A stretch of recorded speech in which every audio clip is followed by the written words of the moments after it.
Positively Jax, a big boost to the Jacksonville Humane Society. It was recently awarded a $900,000 grant from the Petco Love Foundation, which is a nonprofit out of San Antonio committed to animal welfare. Here's a picture of the check. It'll pay for a 3-year program called Florida Leaders in Life Saving. News 4 Jax reporter Eric Avanier joining us live to explain details of the program. Eric?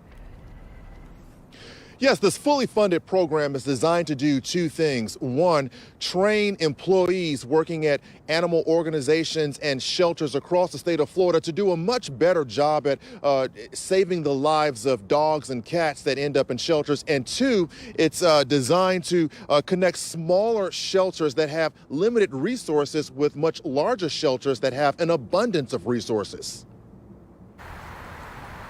The Jacksonville Humane Society has officially taken the lead on saving the lives of dogs and cats throughout the entire state of Florida when it was awarded this $900,000 check to pay for a program called Florida Leaders in Life Saving. And we put it together to help other organizations across the state, large and small, government and nonprofit, increase their life saving. To give you the chin rub and then everybody. Jacksonville Humane Society Executive Director Denise Deisler says Florida currently ranks as the 4th worst state in the country when it comes to saving the lives of cats and dogs that end up in shelters, specifically shelters that euthanize dogs and cats when shelter space runs low.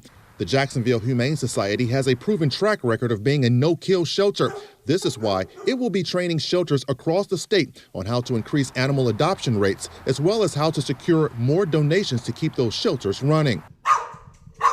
Rick Hyande is a coordinator for the Orange County Animal Shelter in Orlando. He came to Jacksonville to tour the Humane Society campus to get new ideas. He says employees at his shelter will benefit from the training being offered. And we're going to be in the springtime sending some of our staff up here to do some of that training in-house, but also Jacksonville Humane has nicely decided to come down to us as well for a day and help with training. In addition to training, the Jacksonville Humane Society will also see to it that well-equipped shelters in larger cities across Florida partner with smaller shelters located in rural areas that are struggling. But the other integral piece of this is connecting people and addressing the gaps in services.